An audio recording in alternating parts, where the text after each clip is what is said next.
Chandu the Magician.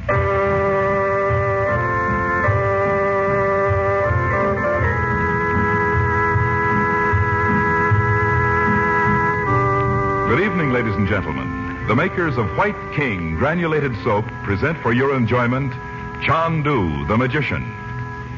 Before our play begins, we would like to take a moment, and I mean just a brief moment, to say something that will help those who have clothes to wash. Our suggestion is that you use White King granulated soap. Put White King in your washing machine. If your husband happens to do heavy, dirty work, if his overalls and jumpers and work shirts have made you work and washing trouble, you'll not only like what White King does, you'll say, I love that soap. And your hands, the hands you'd like to keep young and lovely, how kind White King will be to them. The only hands you'll ever have. And listen, save White King box tops.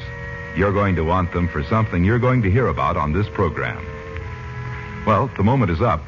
Now, on with Chandu the Magician.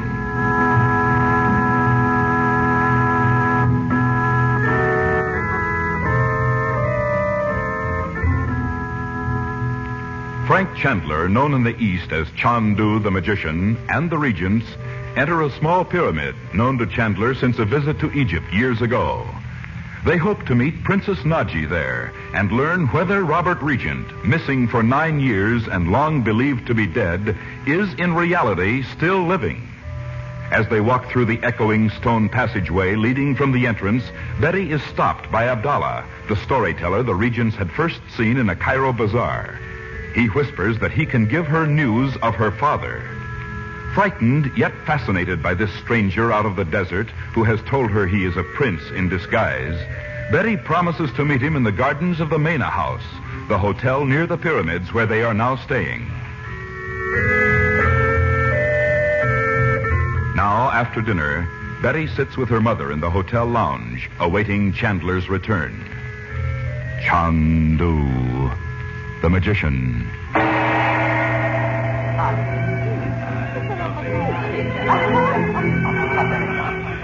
I love the music over here, don't you, Mother? It's so different from ours. Maybe we can find some records to take home when we go. Oh, I'd love that.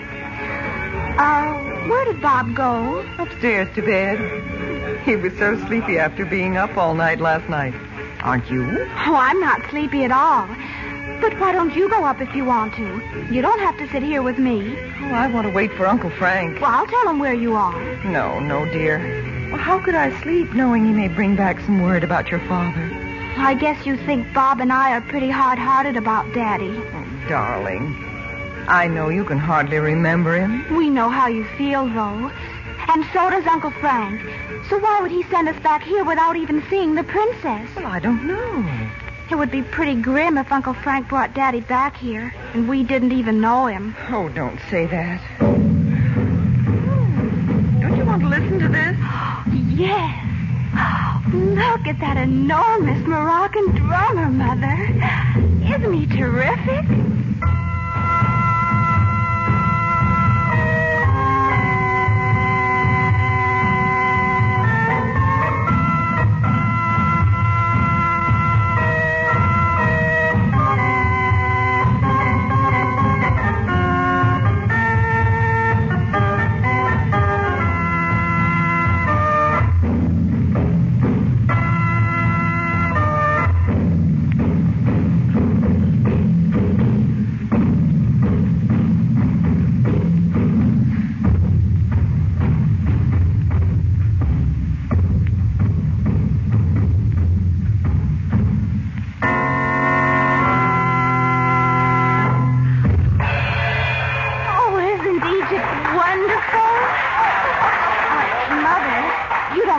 Go out in the garden for a while, do you?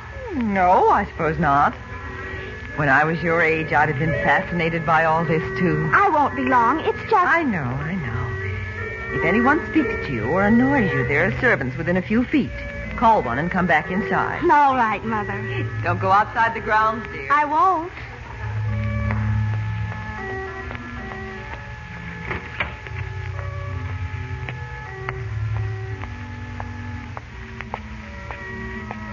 Ah, you did come to meet me. Abdullah!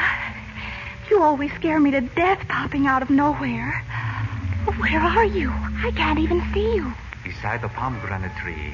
Darkness is kind to Abdullah. Oh, yes. I see you now. It is best for you to seat yourself in the chair near this tree, Mimosa Blossom. Oh, If anyone from the hotel should see you, they would not think it strange. all right, but I can't stay long. My mother will come out looking for me. Maybe I shouldn't have come anyway. It is good that you have come, little white flower. I will tell you something. It sounds very nice to be called such poetic names. But after all, I don't know you. Not really. My name, in case you don't know, is Regent. I know it well. But how do they call you in your country? Well, my friends call me Betty Lou. Or just Betty. Betty Lou. Betty Lou. It has the sound of music. Perhaps a day will come when I, too, may be your friend and call you... Look, tell me what you wanted to about my father. I know very well if my uncle knew I was out here with you, he'd... Well, I don't know what he'd do. Ah, yes. So, first, I must tell you I only wish to help you find that which you seek in Egypt. Besides, Daddy, how do you know what Uncle Frank's looking for? Let us say that I do know, Miss Betty Lou, and talk not about the beginning of my knowledge. Well, then... Oh, dear. I don't know whether I ought to talk to you about it at all. I don't even know what it is exactly. I have heard that in your country it is not wrong for a maiden to speak with a man alone. Oh, no, of course not. Anyway, I thought if you did tell me something about Daddy, Mother and Uncle Frank would understand why I did it. Your father, you have not seen him for many years? If you know so much, you must know we thought he was drowned 9 years ago. You had his ring, you know you did. What I do know is the reason you now come to seek him in Egypt. Well, we found out. I mean, something made my uncle think Daddy might be alive after all. So, of course, my mother decided to come over and see. Can it be that the golden-haired lady is in truth your mother? Yes, she certainly is. Everybody's always surprised. She is lovely, Miss Betty Lou. And you are like her as a rosebud is like a rose. Well, thank you. But I came out here to find out about my father. But in truth, you cannot reproach a prince if, after months of wandering about the bazaars in the dress of a poor Arab, he beholds beauty and dares to admire it. Are you really a prince? What are you the prince of? And why should you be wandering around in disguise? I am indeed a prince. But we must speak of your father, not of me. Tell me how you thought he died. Well, he was on the Athenia, and the Germans torpedoed it just after the war began. My father was drowned. And who told you of it? Why, he wasn't in any of the lifeboats.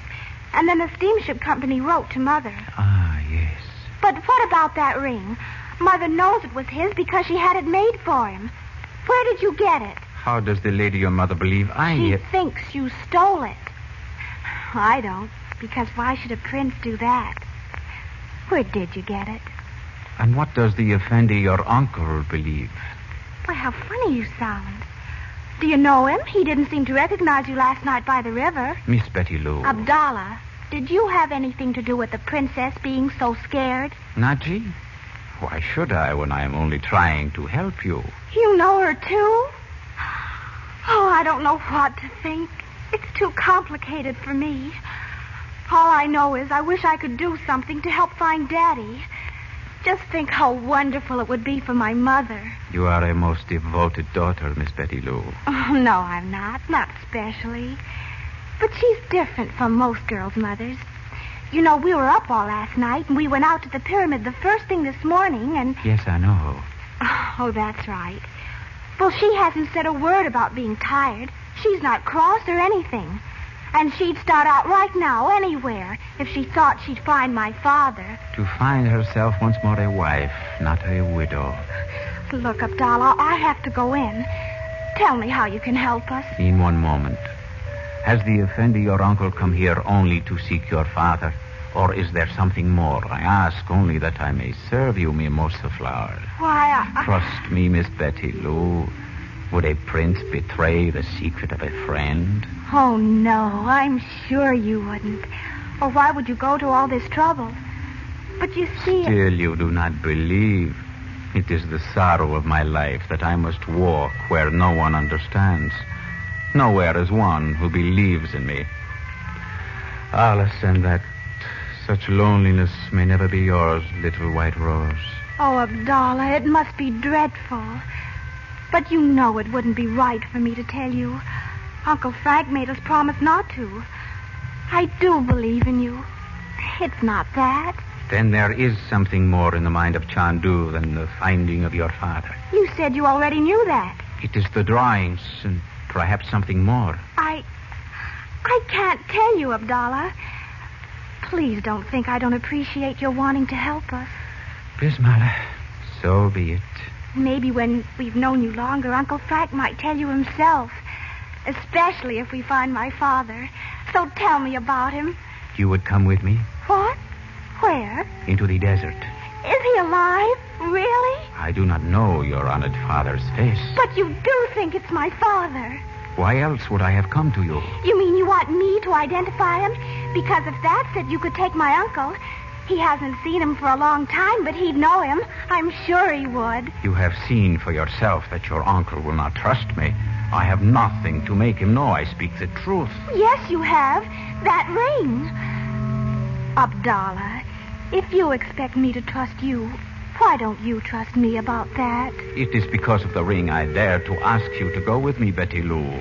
You alone, with a heart of innocence, have listened and believed. But don't you see... When you have brought your father to those who love him, your mother and Chandu will forgive this secrecy. Oh, yes, I know they will. But you don't want to go tonight. I know I couldn't do that. Tomorrow? Yes, that's it. My uncle is sure to go out to the pyramid again. You know this? Well, not for sure. But there's something about that pyramid. Something secret, I mean. He's been there lots of times. Anyway, if he found the princess today... Oh, it'll be all right. And you will go with me? Yes, I will. Then listen well, little white rose. You will pretend an illness and remain here at the hotel. I will come for you with warm clothing for the desert, and then...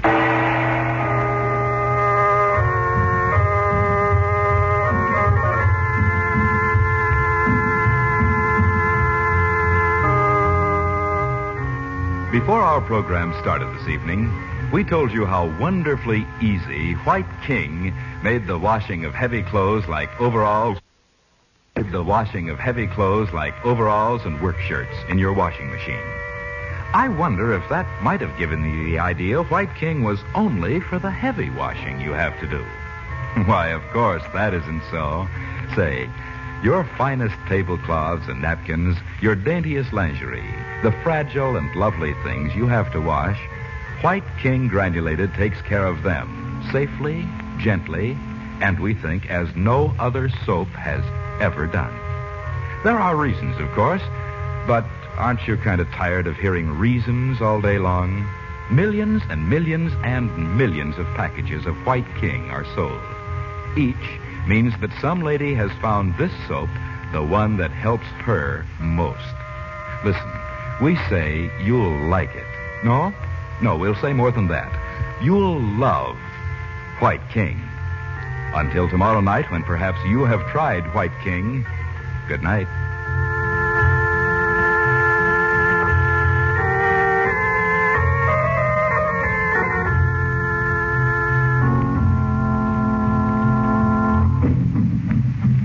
Chandu the Magician is presented for your enjoyment every weekday evening.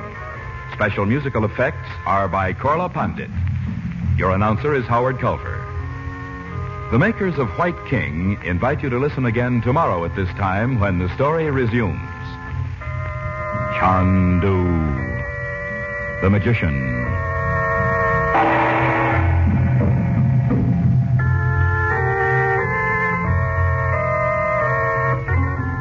This is the Mutual Don Lee Broadcasting System.